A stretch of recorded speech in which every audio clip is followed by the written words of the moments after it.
Bonjour, alors comme prévu, voici la vidéo de formation pour mettre à jour les différents contenus de votre site web. Donc, dans un premier temps, on va un peu parcourir le site pour vous montrer l'arborescence et voir comment il est construit. Et ensuite, je vous expliquerai comment modifier les différents contenus de ce dernier. Et on finira par une petite série de conseils pour améliorer les performances du site ainsi que le référencement. Donc lorsqu'on arrive sur le site, donc on a la page d'accueil avec le menu et les accès rapides, donc qui nous permettent d'accéder aux pages en question. Ensuite, on a la section des actualités du club à gauche et à droite la section des posts des réseaux sociaux qui va pas tarder à arriver. Ensuite, la section des témoignages, donc qui reprend des témoignages de membres ou de professeurs du club par exemple.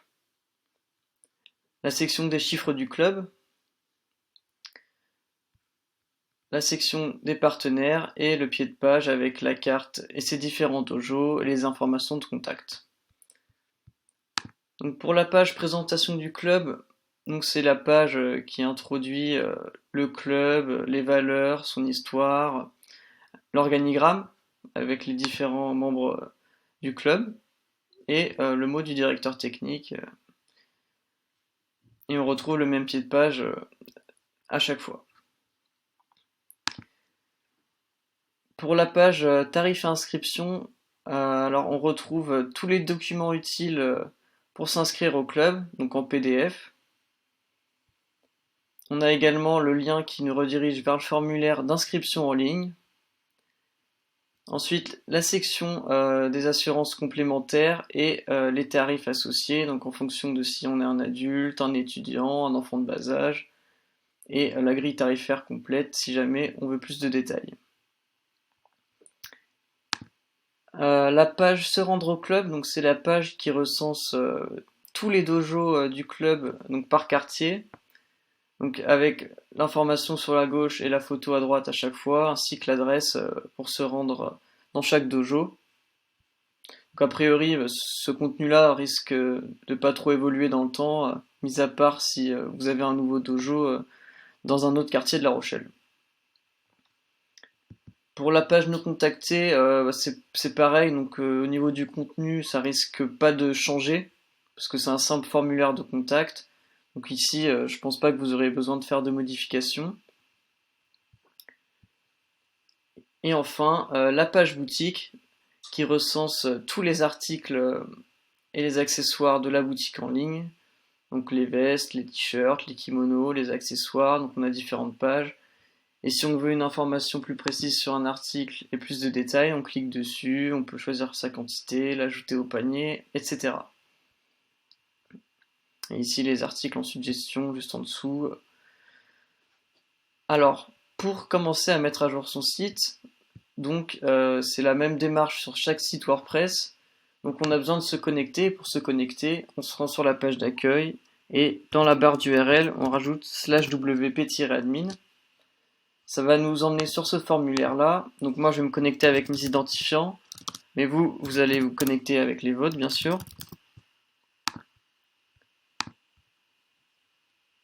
Alors, lorsque j'arrive sur le tableau de bord de WordPress, donc ce qui va nous intéresser, c'est la barre latérale sur la gauche qui va nous permettre d'accéder à nos différents contenus. Donc comme vous pouvez le voir déjà, donc on a une liste déjà avec nos contenus qu'on peut modifier, donc que ce soit les actualités, les témoignages, les dojos, l'organigramme, les menus. Donc nous, ce qui nous intéresse le plus, c'est les pages. Et donc ici, on a la liste de toutes les pages mises en ligne sur notre site. Alors admettons que je veuille modifier ma page d'accueil.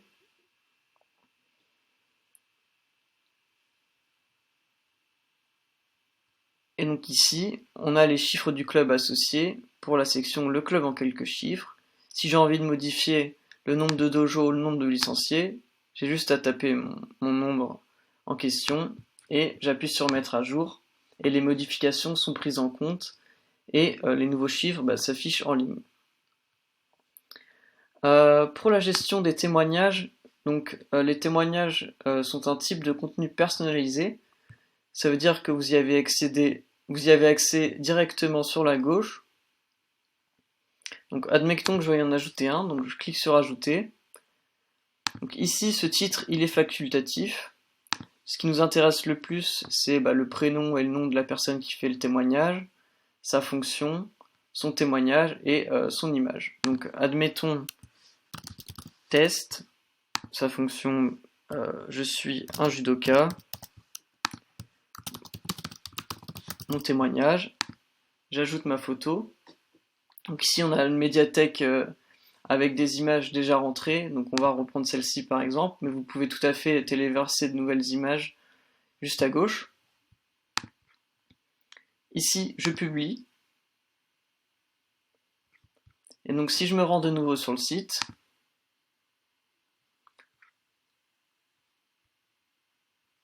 on peut voir que le dernier témoignage qui apparaît, c'est le témoignage de Monsieur Test, qui est un judoka, et voici son témoignage. Alors, concernant les actualités, ça se passe pareil sur la gauche dans Actualité, Ajouter. Donc ici, admettons que vous ayez envie de communiquer sur les dates d'une prochaine compétition ou du résultat. Donc je tape le titre de mon actualité, donc c'est vraiment important parce que c'est le titre qui va apparaître sur la page d'accueil et sur la page d'archives des différentes actualités. Donc mon titre, exemple d'actualité. Donc ce qui est très important, c'est de renseigner une image de mise en avant pour un peu montrer le contenu aux internautes. Donc je clique sur ajouter une image, donc je choisis celle-ci par exemple. Et l'extrait à rédiger est également, c'est facultatif, mais c'est vraiment important parce que ça permet de donner un aperçu de l'article. Donc ici je vais mettre du contenu fictif, extrait de mon article. Donc là on a structuré vraiment le minimum pour notre article, mais ce qui reste à faire, donc c'est ajouter du contenu à notre article. Donc pour ce faire vous avez plusieurs méthodes. Donc la première c'est vraiment écrire du texte en brut, donc contenu de mon article. Voilà, je peux mettre du texte en gras, je peux ajouter d'autres paragraphes. Mais vous avez une galerie de blocs donc avec beaucoup de choix. Donc je peux vous laisser creuser de votre côté, mais voilà, vous avez des listes, des paragraphes, vous pouvez ajouter des images.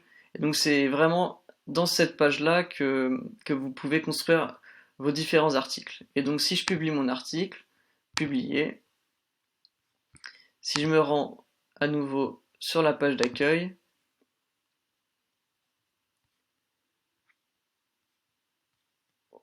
voilà, on peut voir que mon actualité vient d'être ajoutée avec le titre, exemple de mon actualité, contenu de mon actualité.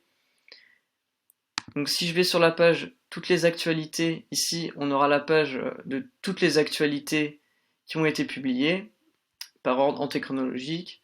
Et donc si je veux en savoir plus, je clique dessus. Et voilà, ici on a vraiment le détail de l'actualité avec le titre et l'image mise en avant, l'extrait de mon article, sa date de publication et son contenu. Donc vous pourrez ajouter vraiment ce que vous aurez envie. Donc on va maintenant voir la modification de la page présentation du club. Donc on peut naviguer directement entre les pages et ici cliquer sur modifier.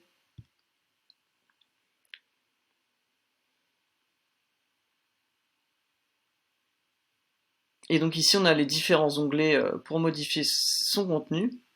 Donc pareil, le texte de rejoindre La Rochelle Judo, histoire du club, le mot du directeur, donc je renseigne mon nom et mon prénom, la fonction, la photo de mon directeur, et je rédige un petit texte qui va bien. Je clique sur mettre à jour, et le contenu est pris en compte. Maintenant pour l'organigramme, donc c'est comme les actualités et les témoignages.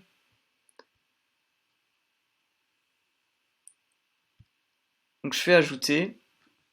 Là pareil, donc le titre il est facultatif. Nouveau membre, admettons. C'est un secrétaire. Je mets mon image.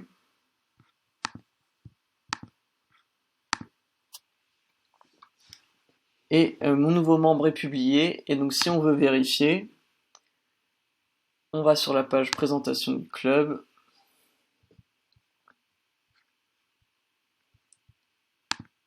Et normalement, notre nouveau membre vient d'être ajouté. Donc vous pouvez en ajouter autant que vous voulez. On vient maintenant à la page tarifs et inscriptions, où ici ça va vraiment être plus des documents à renseigner plutôt que du texte.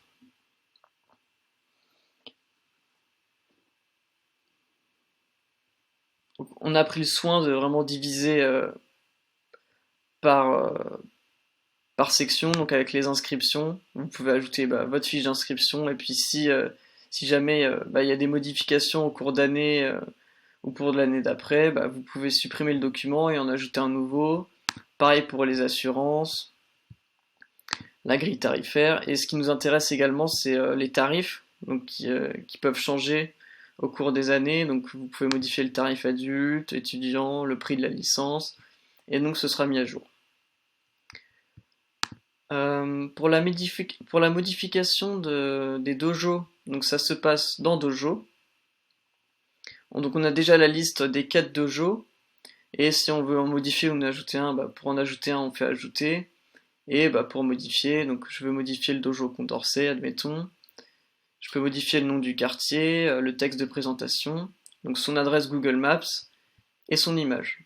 Et comme d'habitude, je clique bien sur mettre à jour pour que nos modifications soient prises en compte.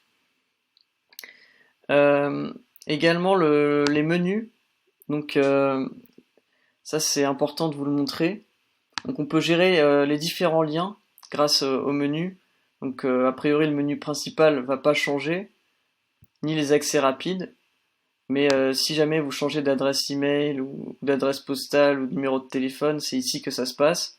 Donc vous avez juste à renseigner puis à cliquer sur mettre à jour. Pour les partenaires, donc vous pouvez ajouter autant de partenaires que vous voulez, donc en ajoutant juste une nouvelle image. Et enfin les réseaux sociaux, donc qui permettent de renseigner le lien qui mène vers votre page Instagram, votre page Facebook ou votre page Twitter. On arrive maintenant à la gestion de la boutique. Donc ça se passe toujours à gauche dans Produits. Et si je clique dessus, donc j'arrive sur la page qui va recenser tous les produits en ligne sur ma boutique. Donc ici on a repris les articles qui étaient sur votre site actuel, mais rien ne vous empêche de les supprimer ou de les modifier. Alors j'ai rentré les tarifs en hors taxe, donc si vous voulez rentrer en TTC, il n'y a pas de souci. Donc admettons que je veuille modifier mon t-shirt, donc je clique sur modifier. Donc ici c'est le champ du titre, donc c'est vraiment obligatoire de renseigner ce champ-ci, donc le titre. Ça c'est une description vraiment détaillée, donc c'est pas obligatoire. L'image, donc vous pouvez aussi classer par catégorie. L'image de mon article, l'image principale, et la galerie de produits si jamais vous avez des photos sous différents angles. Et ici on a une description un peu plus courte si vous avez apporté des modifications. Et vous faites mettre à jour. Donc on va maintenant passer à une liste de conseils pour un peu améliorer les performances de votre site et booster votre référencement, donc être présent sur les moteurs de recherche. Donc ça va surtout se passer au niveau des médias. Donc premièrement c'est mettre du contenu de qualité, donc que ce soit au niveau de la rédaction mais au niveau des médias. Donc il faut bien penser à mettre des médias de bonne qualité. Donc là par exemple les photos des membres elles sont assez en basse résolution, donc c'est vraiment pas terrible. Donc si vous avez des photos en meilleure qualité, ce serait intéressant de les modifier et de remplacer tout ça. Et également quand je vais ajouter une image, donc ici par exemple Florian Boulanger, on a le champ texte alternatif. Donc c'est une description de l'image qui va être lue par les moteurs de recherche et ça permet de donner une indication sur le contenu de l'image. Donc c'est vraiment important pour Google. Donc si vous pouvez le référencer, le renseigner à chaque fois que vous insérez une image, ce serait super parce que ça optimiserait votre site énormément. Donc au niveau de la formation, donc je pense avoir fait le tour. Si vous avez des questions sur quoi que ce soit, n'hésitez pas à nous contacter avant notre soutenance et même après, donc on pourra répondre à n'importe quelle question. Et je vous laisse de votre côté commencer à modifier le contenu si vous en avez envie, puis à prendre en main l'interface pour modifier différents éléments. Et je vous souhaite une bonne soirée. Au revoir.